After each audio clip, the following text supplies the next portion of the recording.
Before true love arrives, the universe often separates you from everything familiar, including people, routines, and even parts of yourself. This isn't a punishment, it's a calling. A period of solitude that feels like loss is actually a sacred initiation into personal transformation. It's in this stillness, in the echo of absence, that your deepest patterns rise to the surface. What you once blamed on others begins to reveal itself as your own shadow calling for attention. Carl Jung believed that we attract what we are, not what we want. And to truly unite with another, you must first unite with yourself. This separation is not the end. It is the necessary clearing of the false so that something authentic can enter. Love that is whole can only find you when you've begun to make peace with your own inner world. If this resonates with you, comment below. I am ready for true love through inner healing. Carl Jung's analytical psychology offers profound insight into why separation often precedes true love. At the heart of his work lies the process of individuation, the journey of becoming whole by integrating the conscious and unconscious parts of the psyche. Before we can unite deeply with another, we must first unite the fragmented aspects within ourselves. When the universe separates you, it may be orchestrating a necessary confrontation with your shadow, the repressed traits, fears, and desires you've disowned. As long as these remain unconscious, they are projected onto others. This projection is why relationships often feel like emotional battlegrounds. We aren't seeing the other as they are, but as a mirror of what we haven't yet faced within. Jung also spoke of the anima and animus, the inner feminine in men and inner masculine in women. True love isn't just about finding a partner who completes us. It's about recognizing and integrating these inner polarities so that we meet the other as equals, not as dependents. Through separation, we are pushed inward. It is a symbolic death. The ego loses control and the deeper self begins to emerge. Only through this inner work can love shift from a survival-based need into a soul-based connection. So when love seems delayed, it's not denial, it's preparation. The universe or the unconscious clears space for a union that reflects your inner wholeness, not your wounded longing. Solitude is often misunderstood in the context of love. Many perceive it as a void, a lack, or even a punishment. But from a Jungian perspective, solitude before a meaningful relationship is not only intentional, it is essential. Before we can genuinely connect with another, we must first be brought into deeper contact with ourselves. This period of separation strips away distractions, allowing us to face the raw material of our inner world. It is not about isolation, but about refinement. Carl Jung believed that the unconscious does not speak in rational terms, but through symbols, emotions, and patterns. When we find ourselves alone, after heartbreak, during long periods without intimacy, or in the quiet hours of longing, it is the unconscious calling us back to ourselves. The universe, in this sense, is aligning us with the inner work we've postponed. The outer absence creates inner presence. During solitude, we begin to unlearn the myths we've inherited about love. We confront our inherited beliefs, such as the idea that love is meant to save us, complete us, or validate our worth. In Jungian language, these are projections, unconscious expectations we place onto others, hoping they will resolve what we haven't resolved within. When we are alone long enough, those projections lose their power. What remains is an invitation to meet ourselves as we truly are, not as we wish someone else would perceive us. This time apart allows the psyche to reorganize. It is a psychological alchemy where the base elements of longing, pain, and confusion are heated in the crucible of solitude until they begin to transform. Jung saw this as the start of individuation, the process by which we integrate all parts of ourselves into a unified whole. It is only through this integration that we become ready to love, not from fear, but from fullness. The ego, in its immature state, seeks love to fill its gaps. But solitude exposes those gaps not as flaws, but as opportunities. You begin to develop a relationship with your inner life, your thoughts, fears, dreams, and intuitions. You learn how to hold yourself, how to self-soothe, how to recognize your needs without becoming dependent on someone else to meet them. This emotional maturity becomes the ground from which true love can emerge. Not a desperate entanglement, but a conscious union. Often what we interpret as abandonment by life is actually a sacred interruption. The end of a relationship or a prolonged single phase is not life punishing us, but pausing us, so that we may prepare for a different kind of love, one not born from trauma, but from transformation. The solitude before love is the soil in which the future bond is planted. And just like a seed needs darkness before it can sprout, we too need inner stillness before we can truly connect. Moreover, this solitude helps us reconnect with our values and boundaries.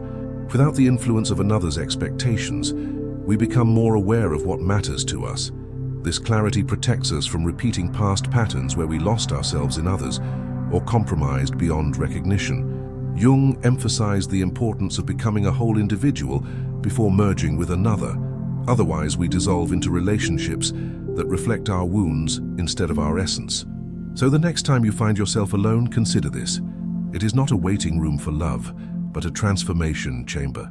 The person you are becoming in this quiet space is the one who will be capable of meeting love not as a seeker, but as a sovereign soul. In Jungian psychology, the shadow represents the unconscious parts of ourselves that we repress, deny, or refuse to acknowledge. These can be traits we find undesirable, such as jealousy, insecurity, arrogance, or neediness, but they can also include positive qualities we've disowned due to fear of rejection or past conditioning. The shadow doesn't disappear simply because we avoid it. In fact, the more we push it down, the more it finds other ways to express itself, often through our closest relationships. When we enter into love without having confronted our shadow, we inevitably project it onto our partner. Jung believed that projection is the unconscious act of attributing our own hidden qualities to someone else. For instance, if you haven't come to terms with your need for control, you may perceive your partner as manipulative. If you suppress your anger, you might constantly accuse the other of being hostile or moody. The relationship becomes a mirror, not of who the other person truly is, but of who we have not yet accepted within ourselves. The shadow sabotages relationships by creating distorted expectations. Instead of seeing the other person as a whole being, we relate to them through the lens of our unhealed past. This leads to conflict, misunderstanding, and emotional dependency. What starts as attraction quickly becomes entanglement. We may cling too tightly, fear abandonment irrationally, or demand that the other take responsibility for our emotional state, all because we haven't integrated the emotional fragments we carry inside. Unintegrated shadow aspects often seek validation or rescue in a partner. If we carry a deep fear of being unlovable, we might choose someone who seems emotionally distant or unavailable, and then work tirelessly to win their affection. This recreates a familiar dynamic, rooted not in love but in the repetition of old wounds. Such relationships feel intense but are unsustainable because they're built on the unconscious hope that the other will fix what only we can heal. Jung emphasized that the shadow is not evil in itself, rather it is morally neutral and holds vital energy for transformation. When brought into consciousness, it becomes a source of creativity, authenticity, and depth. In the context of love, integrating the shadow means owning our triggers, becoming aware of our projections, and understanding the patterns that repeatedly show up in our emotional life. This work requires radical honesty. It means asking difficult questions like, why do I react this way? What am I expecting my partner to provide that I haven't given myself? Am I attracted to this person or to a familiar pain they unconsciously represent? These inquiries dismantle the illusion that others are responsible for our inner state, and they return us to the place of self-responsibility, the only place from which true love can grow. Moreover, confronting the shadow doesn't just prevent sabotage, it deepens intimacy. When two people have done their shadow work, they can meet each other with open eyes and open hearts. They are less likely to run from discomfort and more willing to hold space for each other's complexity. Love becomes less about perfection and more about presence. Conflict, instead of becoming a battlefield, transforms into an opportunity for mutual evolution. To integrate the shadow, we must be willing to sit with discomfort. Solitude, journaling, therapy, dream analysis, these tools help us identify the unconscious forces at play. As we become more aware of our own inner fragmentation, we stop demanding that love rescue us. We begin to show up with maturity, capable of seeing both ourselves and the other with clarity and compassion. In the end, it is not the shadow itself that destroys love. It is our refusal to face it. But when we do, love transforms from a fragile illusion into a powerful force that honors both the light and the darkness within us. Carl Jung introduced the concepts of the anima and animus to describe the inner feminine within men and the inner masculine within women. These archetypal forces are not limited by gender. They exist within every human being, regardless of biological sex. The anima represents qualities traditionally associated with the feminine: intuition, emotion, receptivity, and connection to the unconscious.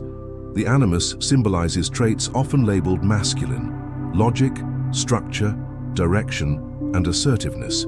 When these inner energies remain unconscious or out of balance, they can distort how we relate to love, attraction, and intimacy. Many people search for love externally, without realizing they are actually seeking their disowned inner counterpart. A woman who has not integrated her animus may feel drawn to domineering or emotionally distant men, trying to reclaim through another what she has not yet developed within. A man disconnected from his anima may pursue women who embody emotional depth, creativity, or spirituality, but he may also fear being overwhelmed by these same qualities. This dynamic leads to dependency, imbalance, and eventual disillusionment. When the inner masculine and feminine are not reconciled, we project them outward. These projections may feel like passion, obsession, or even destiny, but they are often echoes of our own inner divisions. The person we fall for may seem to complete us, but in truth, they are mirroring what we have not yet embodied ourselves. This is not the path to conscious love. It is a detour through fantasy, often followed by frustration when the idealized image inevitably collapses. Integrating these archetypes requires inner dialogue. We must learn to listen to both the rationale and the intuitive, the assertive and the receptive, the structured and the flowing. The anima invites us to feel, to surrender, and to connect with our emotional and spiritual depths. The animus calls us to take action, speak truth, and pursue direction and purpose. When one dominates the other, we become lopsided, either too passive or too rigid, too emotional or too disconnected. True love requires the dance of these inner energies. A person who has integrated both aspects can offer presence and vulnerability, strength and softness. They no longer seek someone to complete them, but to walk beside them as a partner in growth. This kind of union is built not on need, but on mutual recognition. Both individuals have faced themselves. Both have made peace with their inner masculine and feminine. As a result, their bond is not a rescue mission. It is a conscious choice. From a Jungian perspective, this inner marriage is a key milestone on the path of individuation. It means we no longer divide ourselves into acceptable and unacceptable parts. We welcome the full spectrum of who we are. In doing so, we become less reactive and more whole. We stop chasing the unavailable, stop fearing the intimate, and begin to recognize love not as something we find, but something we embody. Integrating the inner masculine and feminine also enhances self-trust. You no longer outsource decision-making or emotional validation to others. You learn when to act and when to reflect, when to protect and when to open, when to speak and when to listen. Life becomes more harmonious because the inner conflict subsides. You move through the world as a unified being, and from that state you attract relationships that reflect your integration. This inner balance is not about perfection, it's about awareness. It means recognizing when you're operating from an extreme and gently inviting the counter-energy to return. For instance, if you're constantly doing and achieving, the inner feminine might ask you to rest and reflect. If you're lost in emotion or chaos, the inner masculine may step in to organize and guide. Over time, this balance becomes a way of life, and love begins to flow from it naturally. So before you search for love, ask yourself, have I met the parts of me I keep trying to find in someone else? Because when you do, the person who arrives won't be filling a void, they'll be witnessing your fullness. True love does not arrive as a thunderbolt or a whirlwind. It reveals itself in stillness, in recognition, and most importantly, in resonance with your inner wholeness. When we have done the work of integrating our shadow, balancing our inner masculine and feminine, and embracing solitude as a sacred preparation, we begin to perceive love through a new lens. No longer driven by lack, we become attuned to love that reflects our completeness, not our craving. Carl Jung understood that wholeness is not about being flawless. It is about embracing all that we are, the conscious and unconscious, the light and the dark, the strong and the vulnerable. This kind of integration shifts how we experience love. Instead of searching for someone to fix us, we open space for someone to walk with us. Love becomes less about healing our wounds through someone else and more about sharing the journey of ongoing growth. When you're whole, you don't confuse intensity with intimacy. You stop mistaking emotional highs and lows for passion. You recognize that drama is often a signal of unintegrated patterns at play, not a sign of destiny.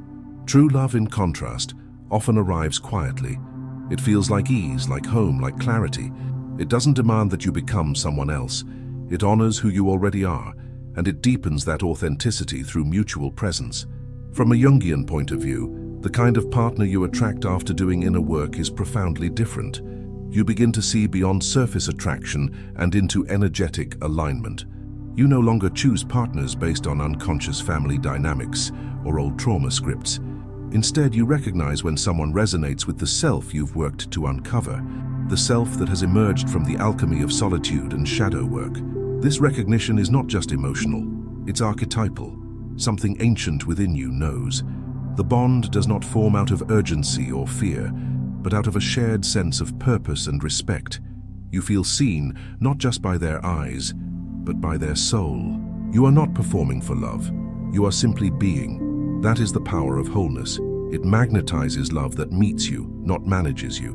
Wholeness also gives you the strength to walk away from what isn't real. When you're whole, you're no longer trapped in cycles of chasing unavailable people, settling for less, or trying to force a connection that isn't mutual. You can discern the difference between attraction that feeds your ego and connection that nurtures your soul. This discernment protects your heart and allows love to be sacred, not self-sacrificial. Another key marker of true love through wholeness is that it invites growth. It is not stagnant or merely comfortable.